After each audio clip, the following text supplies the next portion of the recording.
Acadia stands!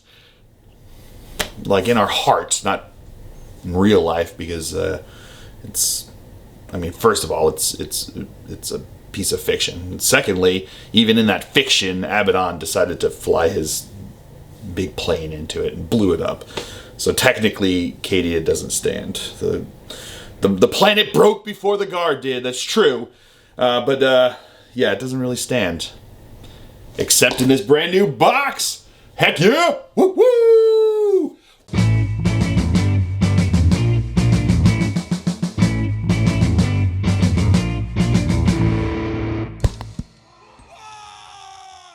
Welcome, ladies and gentlemen, to another Glacial Geek video. I am Phil the Glacial Geek, coming to you today to talk about this very cool new box set that GW was very kind to send to me. It's the CADIA STANDS Army Boxset. And in it is something that's very important, I think, to people who enjoy playing, those guard enjoyers out there. It is the Astra Militarum Codex here for 9th edition, with a whole bunch of brand new rules and some new units and definitely a whole lot of different things that are going on. It's a pretty sizable change to how guard operate and what to expect from a guard army going forward here with this 9th edition Codex. I'm happy to report that I think it's going to do well. I think it's going to be very strong and flavorful. They've changed the flavor, though, of how guard operate and how guard work in a way that I find very interesting, but I think some dyed-in-the-wool Astra Militarum or Imperial Guard players might find a bit, they might raise their hackles a little bit, but I don't think entirely so. I think that the changes that have been made make it very interesting, make it very fun, also allows them some more flexibility with how they put out kits and how they make things, so that you no longer need an entire range of Catachans, you don't need an entire range of Cadians, you don't need an entire range of Deathcore Krieg. You can just put out smaller kits, smaller box sets that just kind of deal with one unit in particular and allow that, because you know what, before maybe I'm getting ahead of myself here, because basically I'm not just going to go over every single bit of this codex. A lot of things have changed, a lot of things are different, but I'm going to give you Phil's hot takes on the top things that I think, the top changes that have occurred with this codex that you're going to be bringing into 9th edition with this army to fight here on the battlefield. So top change number one is that there's a lot of dead characters. James Workshop has gone all J.R.R. Martin on us here and killed a bunch of our fan favorite characters, and left us with a lot fewer named people that we have to deal with. No longer, Creed is no longer there. I guess his daughter has now come along. We do have the Lord Solar, which is going to be stepping in as the Primarch level-esque, like the big old honcho boy for the Imperial Guard here. You do have actually a lot of the Catachan ones are still there, so Strachan's still in there. You still have Harker in there. You still have Sly Marbo, so all of them are still in there. But you lost a bunch of them. Commissar Yarick is no longer alive, and in the Codex it actually has him dying, and they have out like the commissariat memo that goes out giving his elegy about him passing away. I don't know if this is maybe like a deep fake, like he's going deep undercover to go get Gazgul or something, but yeah, they in the Codex they actually have stories about how he is dead. So you have them dead. You have Commander Pask is no longer there. A lot of these guys are no longer there. So they've taken away a lot of the named characters. They've left some, and they've added in others. So, for instance, Ibram Gaunt is now in there, but he has his squad that you can get, like that one box set that came with the Gaunt's Ghost. That is one unit that you can take, and it's actually an HQ choice, which I will get to in a little bit, that I think is kind of interesting. So you have that. You do have Ursula Creed, who's the daughter of Creed himself. You also have the Lord Solar as a named character, and you've got some other ones that are named characters, but a lot of them have been kind of shuffled out. I think this allows them to focus on other stories and new stories going forward, which I think is part of a lot of the big sea changes in this book. And I think that the changing of the guard of the characters here, no pun intended, although I wish I had intended it because it's pretty funny. The changing of the guard of the characters, I think, goes in line with a lot of the changing of how the guard is really viewed by them. That we are now moving into this sense of the crusade, which is the big push and the big draw for the workings of how they want the lore to work. Now going forward here with 9th edition and possibly into 10th edition is the crusade, and it's all about the crusade. It's no longer about your individual regiments, which takes me into point number 2. The second big hot take that we have going on here is that regiments are dead, or they're changed, or they're different. Essentially, you no longer are going to choose a regiment that your army is going to be. They can be a mix of a whole bunch of different regiments. Regiments no longer determine what your chapter tactic is. You have the choice of making that yourself, and it's entirely build your own. You don't have any set archetypes for it. The only one that you have is that set is Born Soldier, which is the one that you innately start with that you have to change out. And Born Soldier basically gives they've got like the 6+ to hit with ranged weapons auto wounds, which is what they had with the FAQ, but that is now the thing that they have going forward with as basic your basic guard chapter tactic that you have going on. And you can change it out for a whole bunch of different ones. They can have it so you can change it to mechanized if you want to focus on mechanized. You can really mix and match and choose how you want your guard to work, which feels very strong and flavorful. Because basically you're choosing your engagement that you want to have them go. So from now on, you are no longer going to be Catachan. You are going to be the guard. And you can have Catachan units in there, but that doesn't affect how you do it. There's certain stratagems and certain things that you can take that will that have that, like Vengeance for Cadia can only be, I think, on Cadian units or something like that.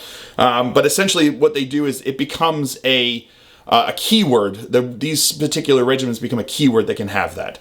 And it's no longer the defining factor of what your force is. It's now going to be things to add in flavor for it. Because point number 3, the third big change that they have there is that you now have specialized troop choices in the guard, which I think is super cool and super fun and flavorful. It gives you a whole bunch of different options for troop choices. So you have your regular infantry squad, which is gives you a lot more options that you can take with it. You can take heavy weapons teams with your squad there. You have different options for weapon loadouts. But then you can also take a Cadian shock troop unit, which counts as a troop unit.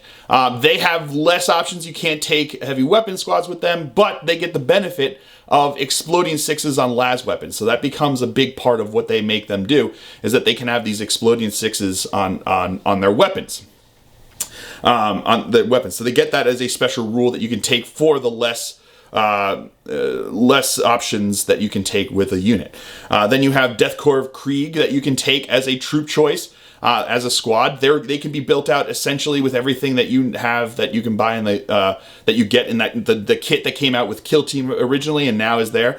It allows them their special thing is that they have mini transhumans, so they cannot be wounded on 1s and 2s. You can only be wounded on 3+, which for guard that are T3, there's a lot of weapons out there that are 6 or higher that would normally be wounded on 2s are now wounded on 3s. So you get shot with an assault cannon. It's no longer be wounded on 2s, you're now wounded on 3s, which is a big difference. It makes a big help. But again, you can't take any heavy weapons. You're locked down in what kind of special weapons you can choose and how you want to play them there. You can also take Catachan Jungle Fighters, which give you exploding 6s in combat. But again, I think the best you can do is like 2 flamers in a 10-man squad. For every 5, you can take a flamer in your squad there.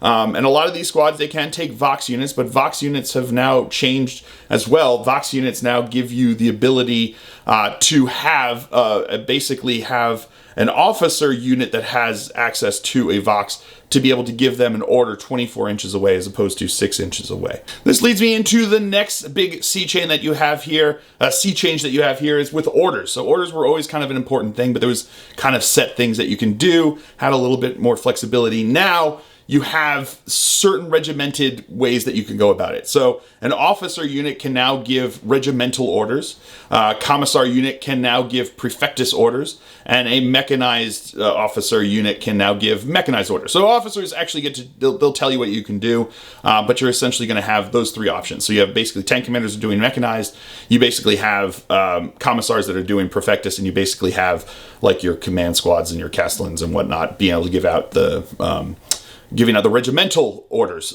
You do them in the command phase, but you do have the option that if your officer unit came out of a transport, disembarked from a transport, they can do their orders when they disembark, as opposed to just being stuck with it. Sort of like, you know how a chaplain cannot do it if they've been embarked, they can't chant, they have to spend the CP to do it. They can actually come out of a transport and actually give an order, which is kind of cool, especially if you're going to do like a mechanized heavy, which is a bunch of chimeras going up. You can have your officers inside of chimeras get out and then give the orders. There's a lot of really cool things that you can do with them. There's a mechanized one that allows you to turn one of your vehicles. This has to be a squadron, so mechanized need to be given to squadron units, which are basically all of the vehicles. Platoon, and then the other two can be given to platoon squads, which are basically like the troop choice kind of stuff. But there's stuff like the ordnance team, which is a brand new unit that's available in this box set and will probably be available on its own, which are basically like artillery kind of pieces. They can be given, they're platoon units. They're not squadron units. They're platoon, so you can be given them regimental orders or prefectus orders. And then there's things like the sentinels that are both squadron and platoon. So it's like troops and vehicles, because they're kind of that middle point that you have with sentinels. And I think there's kind of a big push for sentinels, which is kind of cool. They've got the new model for sentinels that comes out in this box set. But I've already got a bunch of them, so plenty of room to use them, which is kind of interesting. But the way they have the different abilities that they can do, a lot of the regimental ones are kind of the standard idea that you had from the previous set of orders that you previously had access to with Guard. But regimental orders actually can kind of go out to other units within 6 inches of the one that they give. So the officer says it to a unit that's within 6 inches of them, or through a Vox they can do. If it's a platoon command squad, basically they can give the order through a Vox to another unit with a Vox within 24 inches of them, which is kind of cool. It allows them, they'll have that, but then if you give them the regimental order, it can then go on to another unit within 6 inches of them. And then you can have it go to a bunch of different people through that with the regimental orders. But when they disembark from a vehicle or transport, they don't have that exploding kind of order giving. It's only if they do it from the other way. So there is a benefit to not being in the transport, but you can still give orders, which is kind of cool.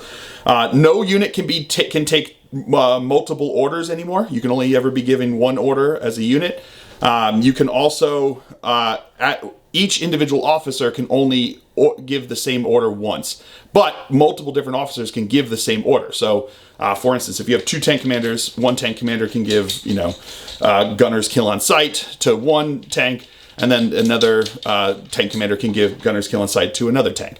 Just, the way they work there. So, but an individual tank commander, if he had the access to giving multiple orders, could not give gunner's kill on sight to two different tanks. They have to give different orders, and they can only ever give one to each different unit. So a unit can only ever hear one, and if you ever give them another one, it replaces the other one. The other one gets dropped off. So different ways of how they do that there. There are ways to do things like they have warlord traits and relics that give you access to giving more than one order or multiple orders, extra orders. You can have warlord traits that allow you to give different types of orders. So you can have like a castellan that can now do mechanized orders as well, which is kind of interesting. And the way it works is like mechanized orders have to be within 12 inches, platoon and prefectus unit orders have to be within 6 inches of each other. 6 inches of them, so but you can have like a castellan giving out mechanized orders and giving out regimental orders. Just it's like they know it, so they've got that warlord trait that they can know those different things. There's also a tank ace ability to give like a super heavy the ability to give orders. and they changed it a little bit where they don't, it doesn't have to have it on the squadron if it's a super heavy that has that ability. You can actually do it to anything, but if you give it to the super heavy, any vehicle has a tank ace ability, but if you give it to the super heavy, they can give orders to super heavies, which means that they can give orders to themselves, because there's no, the only restriction is that you can only give an order to either a platoon if you're doing the first two, or into a squadron if you're doing that. But the change becomes that this, if you give it to the super heavy, they can give it to a basically an Astra Militarum Titanic unit, so they can order themselves if you put it onto like a Baneblade or a Doomhammer or something like that. So it's just kind of interesting way. They've got some really cool abilities. There's a way with the mechanized one that you can make a tank OBSEC, which is really interesting. It makes it kind of a cool situation where if you just have that one tank on an objective and they get swamped by a bunch of units that are not OBSEC, you just pop it and they can control it in the middle of a fight there. They also have the Perfectus, so like I said, the regimental ones are more about the normal kind of orders that you were used to with the Guard. Perfectus ones kind of deal with doing actions and situations like falling back and be able to shoot and charge, falling back doing actions, doing actions and shooting. They can make a unit OBSEC as well, and if that unit already had OBSEC, they count as twice as many models, which is kind of fun, putting a 10-man block, just a block of infantry on an objective and now making them double OBSEC to count as 2 models, which is kind of interesting. So there's just the order system has changed a little bit, and I think it's going to be fun. It's going to be interesting to see how it operates and see what they do. And who gives the orders is going to be officers, which is like the tank commanders, and it goes into the HQs, which has changed a little bit. So the next point I want to make is that they've made some real changes with the HQs. They've cut back on, I think, a lot of the number of HQ choices that you have, but they've changed around a lot of ones that they want to do. So now command squads are HQ choices. So you can take a command squad as a choice, and it's going to have the commander in it, but it's also going to have a bunch of different guys around there. Like you have a Vox, you can have the regimental standard with them. And you have that unit counts as your HQ choice. And they've done this with a bunch of them. They've had a bunch of different unit choices. So you've got a Cadian command squad, you've got a platoon command squad, and you have Gaunt's Ghosts as an HQ choice, which has Ibram Gaunt in it, but it has also the other guys that have come along with that 5-man box set, which is kind of cool. Or just like box, whatever it comes with them.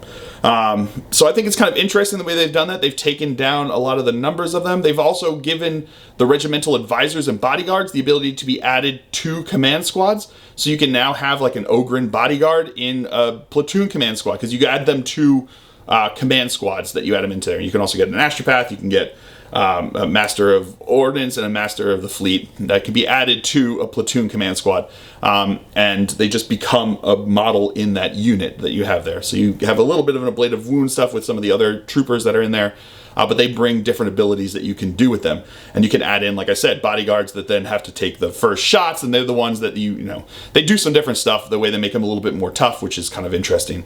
But I like that idea that Guard kind of, there are still some choices. Like you have a Cadian Castellan, which is kind of like your old school kind of commanders, like a single guy that kind of does this thing. You've got the named characters that you have there. You can take an astropath. But a lot of it now is emphasis on these squads as HQ choices. And you have the one guy in the squad is usually the character, and then the other guys have it. And there's some relics that you can give that you could usually only give to characters, but there's certain ones that you can specifically give. Like they have the one that's like a regimental, like a special regimental standard that you can give to the guy who has the regimental standard in a command squad. So it's just kind of interesting the way they've changed that. That they've, like I said, they've kind of culled a bunch of the different HQ choices, but they've given some more emphasis to these groups that you can choose with them, and units, which makes, they're guards, so they don't have a whole lot of like wounds, but this now gives them a little bit more survivability since you have some ablative wounds built into these units. And it's, as opposed to like joining your HQ into a unit like you had in editions past, now the HQ comes with his own unit that he can work with, which I think is super cool, and I like it. I think it's going to be interesting to see how those play out. I mean, it takes more space now, I guess, inside of a transport with them, but well, interesting. Well, like I said, you probably want to be out of the transport anyway to give the orders, so we'll see how it goes. And the last thing I wanted to talk about, which I think is kind of interesting, is in this book is how they deal with tanks. Tanks, I think, are going to be a pretty big deal going forward with this, and it'll also depend upon how they kind of act with the FAQ and how they work with the balanced data slate and what continues on and what doesn't. So obviously the 6s to hit auto wounding is going to be out of the balanced data slate because that's now a choice you can take basically as your chapter tactic. And if you don't take it, they don't want you to have it because what's the point of keeping it, if you would be getting it. But there are things like their vehicles getting Armor of Contempt would still be helpful. So, there's a lot of, they've done some changes here where now, like, Leman Russes now have 13 wounds instead of 12. And you might think it's like, oh, whatever, one more wound. But on a tough 8 chassis, it now takes additional wounds. Like, if they take 6 wounds, they're not in their bottom bracket. They now takes 7 wounds to get them into their bottom bracket. And a tough 8 body with a 2-up armor save makes a big difference, and I think having that Armor of Contempt taking down the AC makes it harder to do, obviously, but that does keep them around. It does hurt if you take it away from them and you don't give it to something like a Basilisk, or you don't give it to like a Chimera who's got like less of the survivability of a Leman Russ. And then you take into account things like the Rogel Dorn or the super heavies that are now T9. And suddenly now you're wounding with Meltaguns at 5s to wound, with Meltaguns, with Eradicators, with all those things that were Strength 8 that always thought, like, those are vehicle handlers. Now at Tough 9, it becomes less so, because now you're wounding on 5s, which is the same thing you're going to wound a Tough 9, with like a Strength 5 weapon. You know what I mean? Like, you're going down to, on a Strength 5 weapon, all of a sudden you're doing the same, you're wounded on the same as you are with a Meltagun with Strength 8. So these changes now make it seem like if they get Armor of Contempt, they're going to be tough to take down, and that's going to be a strong thing that you have to do because they can do a lot of stuff. Like I said, you give them these mechanized orders, suddenly that Leman Russ that's sitting on that objective becomes OBSEC, taking it away from you and getting it for them because you don't score points until the end of the command phase. And if you can do it at the beginning of the command phase, suddenly they pop it up, they take the point, and they'll keep that until the next command phase. So you have these things that they have abilities now that make them very strong, make them very versatile, that they can do stuff on the battlefield. It'll just be interesting to see how they go with that FAQ, if they give them the Armor of Contempt or not. That's the big one for me. That's the big change that I think it is. The other one is if they're going to still be able to ignore the -1 to hit for shooting out of line of sight, because they still have a lot more access to that than most other armies. It'll be interesting to see if that sticks around for them. If they want that as a kind of like a general balancer and they've got that in mind. It's not mentioned in the book as far as I could see, so I don't know if that's going to make a difference going forward if they do or not. So we'll see. We'll see how all those changes, how they change the FAQs. But I think tanks are going to be a big deal, and vehicles are going to be a big deal going forward with the Guard, just because of the abilities that they now have with giving them the orders, the specialty stuff that you can give with the tank aces, and just their general, robustness. And their weapons are pretty dang good. You had like Vanquisher guns, Vanquisher cannons that are just one shot, but they're going to be able to do like, it's like D6 or 6 plus D3 damage with each shot that ignores invul saves and does D3 mortal wounds to a unit as well. You've got a lot of the strength of these weapons, and now the turret weapons get +1 to hit. So turret weapons are basically any of the main cannon on these tanks. So even on like the Doomhammer and stuff like that, its main weapon is a turret weapon, which you can get +1 to hit. You can also shoot out of combat with it at other units. So previously, where if you were engaged in combat, you cannot fire your blast battle cannon at the unit that you're engaged with because of the blast rule. Now all of a sudden you can shoot them with your sponson weapons, stay in combat, shoot them with your sponson weapons, and then shoot your blast weapon at a unit that you're not engaged with the turret weapon, which is super cool. It gives them the ability to be less, it's harder to give them the bad touch now because they can use it to shoot elsewhere, as long as they've got the turret rule, which I don't know if I checked. I don't think the Basilisk and the Manticore and stuff have the turret rule. I think it's mostly just like the line tanks. So you've got like the Leman Russes and the super heavies and stuff like that. I'm sure the Rogel Dorn have their main gun has the ability to shoot out from combat, not even just at the unit that they're engaged with. So they can, you can't just like bad touch them with like a squad of cultists and hope that they're not going to be able to shoot, because now they'll shoot at them with their sponson weapons, and then they'll just shoot the main gun at whatever else is that you're trying to protect from being shot at. So they become a lot more robust. They become a lot more dangerous. They have a lot more versatility. So tanks, I think, are going to be super strong for Guard going forward in this edition. It'll just be interesting to see how the balance takes, and if they leave it maybe and see if it becomes too OP, or if they take it away and see if they still need it going forward. So, you know, it'll all come down to what James decides that he wants to do with that going forward. So I've got no reason to think, because I mean, Armor of Contempt stayed around for Chaos Space Marines even after they got their new book, and it wasn't included in it. So it'll be interesting to see if they get their Armor of Contempt on vehicles going forward with that as well. So that was my hot takes of the book.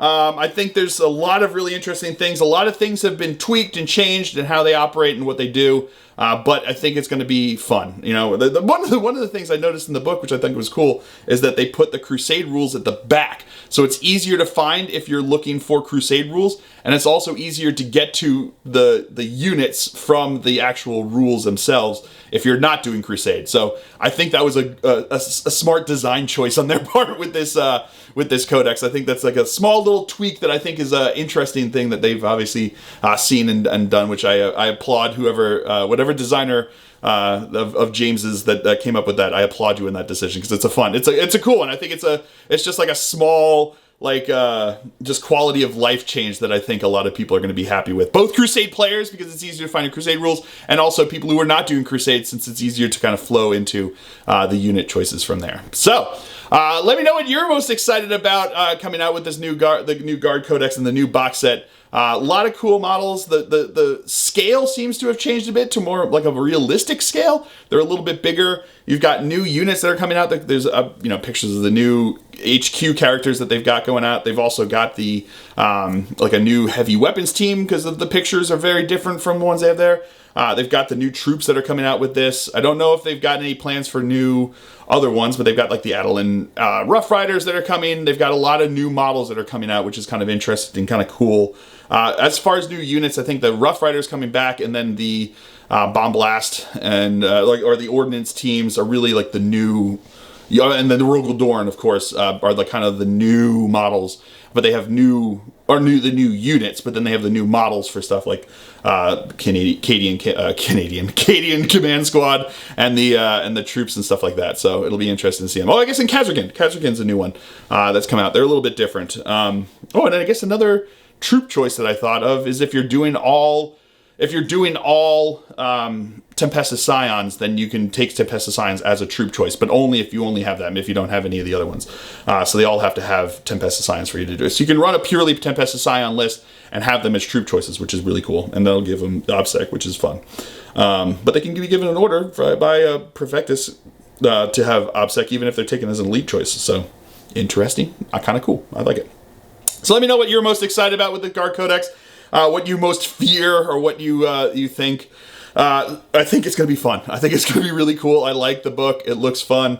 I can't wait to get my teeth into it and come up with my list for these for the Guard going forward and see what they can do. So I hope you guys have all enjoyed this. I certainly have. I have been Phil, the Glacial Geek, as always. And until next time, stay safe and have fun.